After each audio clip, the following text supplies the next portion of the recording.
Hi, welcome back to my channel ഒരു വിചിത്ര ലോകം. കുട്ടികൾക്ക് ഇഷ്ടപ്പെടുന്ന ചിക്കൻ നൂഡിൽസ് ഉണ്ടാക്കിയാലോ? ആദ്യം കുറച്ച് ബോൺലെസ് ചിക്കൻ ഇതുപോലെ ചെറുതായി കട്ട് ചെയ്തെടുക്കാം. നന്നായിട്ട് കഴുകി വെള്ളമെല്ലാം മാറ്റിയെടുത്തിട്ടുണ്ട്. ചിക്കൻ ഒന്ന് മാരിനേറ്റ് ചെയ്യാം. ചിക്കനിലേക്ക് കുറച്ച് മഞ്ഞൾപ്പൊടി, കുറച്ച് മുളക് പൊടി, കുരുമുളക് പൊടി, പിന്നെ 1 spoon soya sauce, 2 spoon cornflour, പാകത്തിന് ഉപ്പ്, കുറച്ച് നാരങ്ങ നീരും കൂടെ ഒഴിച്ച് മാരിനേറ്റ് ചെയ്ത് അരമണിക്കൂറായി റെസ്റ്റ് ചെയ്യാൻ വയ്ക്കാം. ഒരു അരമണിക്കൂർ കൂടുതൽ റെസ്റ്റ് ചെയ്താലും കുഴപ്പമില്ല. അടുത്ത നൂഡിൽസിന് വേണ്ട വെജിറ്റബിൾസ് കട്ട് ചെയ്തെടുക്കാം. ക്യാപ്സിക്കം, സവാള, ക്യാരറ്റ്, വെളുത്തുള്ളി.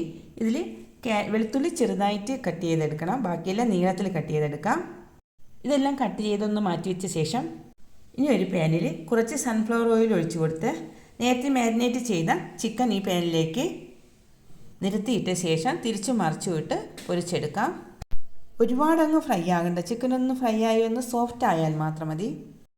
ചിക്കനൊന്ന് ഷാലോ ഫ്രൈ ചെയ്ത അതേ പാത്രത്തിൽ തന്നെ മുട്ടയും കൂടി ഒന്ന് വറുത്തെടുക്കണം. അതിനുവേണ്ടി ഇതിലേക്ക് ഒരു 3 മുട്ട ചേർത്ത് കൊടുക്കുന്നുണ്ട്. അതിന് പാകത്തിനുള്ള ഉപ്പ്, കുരുമുളക് പൊടി ഇവ ചേർത്ത് ചിക്കി പൊരിച്ചെടുക്കാം. അതും ചിക്കൻ്റെ പ്ലേറ്റിലോട്ട് മാറ്റിയിട്ടുണ്ട്. ഇനി അടുത്ത് നൂഡിൽസ് വേവിക്കാം. ഒരു പാത്രത്തിൽ വെള്ളം തിളച്ച് വരുമ്പോൾ അതിൽ പാകത്തിനുള്ള ഉപ്പും 2 സ്പൂൺ സൺഫ്ലവർ ഓയിലും ചേർക്കണം. ഇതിലേക്ക് നൂഡിൽസ് ഇട്ട് വേവിക്കാം. നൂഡിൽസ് പരസ്പരം ഒട്ടിപ്പിടിക്കാതിരിക്കാനാണ് ഇതിൽ ഓയിൽ ചേർക്കുന്നത്. വെജിറ്റബിൾ ഓയിൽ ചേർത്താൽ മതി ഏതെങ്കിലും. ഞാനിവിടെ സൺഫ്ലവർ ഓയിലാണ് ചേർക്കുന്നത്. ഒരു 5 മിനിറ്റ് മതി, ഇത് പെട്ടെന്ന് തന്നെ വെന്ത് കിട്ടും. ഒരുപാടങ്ങ് വെന്ത് കുഴയാൻ നിൽക്കണ്ട, ഒരു പാകത്തിന് വെന്താൽ മതി.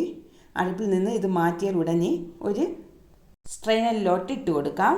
ഉടൻ തന്നെ ഇതിൻ്റെ മുകളിലേക്ക് തണുത്ത വെള്ളം ഒഴിച്ചിട്ട് വെള്ളമെല്ലാം മാറിയതിന് ശേഷം ഇതിലേക്ക് കുറച്ച് സൺഫ്ലവർ ഓയിൽ കൂടി ഒഴിച്ചു കൊടുത്ത് സൺഫ്ലവർ ഓയിൽ ഒഴിച്ച് എല്ലാ നൂഡിൽസും ഇളക്കി കൊടുക്കാം. അതിനുശേഷം ഈ നൂഡിൽസ് ഒന്ന് മാറ്റി വയ്ക്കാം. അടുത്തൊരു ബൗളിലേക്ക് സോസുകളെല്ലാം ഒന്ന് മിക്സ് ചെയ്ത് വയ്ക്കാം. 2 spoon soya sauce, 1 spoon red chilli sauce, tomato sauce, ഇതിലേക്ക് 1 സ്പൂൺ പഞ്ചസാരയും ചേർത്ത് ഇതെല്ലാം ഒന്ന് മിക്സ് ചെയ്ത് മാറ്റി വയ്ക്കാം. അടുത്ത് ഒരു വിചിത്ര ലോകം എന്ന ചാനൽ ആദ്യമായിട്ടാണ് കാണുന്നതെങ്കിൽ സപ്പോർട്ട് ചെയ്യാനും സബ്സ്ക്രൈബ് ചെയ്യാനും മറക്കണ്ട. കമൻറ്റ്സ് ഇടാനും മറക്കല്ലേ. അടുത്തൊരു പാനൊന്ന് ചൂടായി വരുമ്പോൾ ആ പാനിലേക്ക് ചിക്കൻ വറുത്തതിൻ്റെ ബാക്കി എണ്ണയും കുറച്ച് സൺഫ്ലവർ ഓയിലും കൂടെ ഒഴിച്ചു കൊടുക്കാം.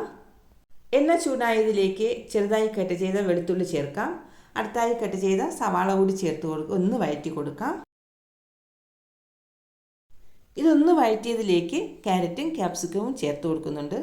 ഇതിലേക്ക് ചേർക്കാവുന്ന എല്ലാ വെജിറ്റബിൾസും ചേർക്കാം. എൻ്റെ കയ്യിൽ ഇത് മാത്രമേ ഉള്ളൂ, അതുകൊണ്ട് സ്പ്രിംഗ് ഒനിയനോ കാബേജോ ചേർത്തിട്ടില്ല. ഇതെല്ലാം നല്ലതുപോലെ മിക്സ് ചെയ്ത് ഒന്ന് വഴറ്റി കൊടുക്കാം. വെജിറ്റബിൾസ് എല്ലാം ഒരുപാട് വഴറ്റി അങ്ങ് സോഫ്റ്റ് ആകണ്ട. ഇതെല്ലാം വഴറ്റുന്ന ടൈമിൽ ഫുൾ ഫ്ലെയിമിലിട്ട് വേണം വഴറ്റാൻ. അടുത്തതിലേക്ക് നേരത്തെ റെഡിയാക്കിയ ചിക്കനും മുട്ടയും കൂടി ചേർക്കാം. ഇത് നന്നായിട്ട് മിക്സ് ചെയ്ത ശേഷം ഇതിലേക്ക് നൂഡിൽസും കൂടി ചേർത്ത് കൊടുക്കാം. ഇതെല്ലാം മിക്സ് ചെയ്യുന്ന ടൈമിൽ സോസുകളെല്ലാം കൂടി ചേർത്ത് ഹൈ ഫ്ലെയിമിലിട്ട് തന്നെ മിക്സ് ചെയ്തെടുക്കാം. സോസിൽ ഉപ്പുള്ളത് കൊണ്ട് തന്നെ പാകത്തിന് ഉപ്പുണ്ടോ എന്ന് നോക്കിയതിന് ശേഷം ഉപ്പില്ലെങ്കിൽ മാത്രം ഉപ്പിട്ട് കൊടുക്കാം. അങ്ങനെ നല്ല ടേസ്റ്റി ആയിട്ടുള്ള ചിക്കൻ നൂഡിൽസ് റെഡിയായി. ഇത് ചൂടോട് തന്നെ കഴിക്കാം. Okay, thank you.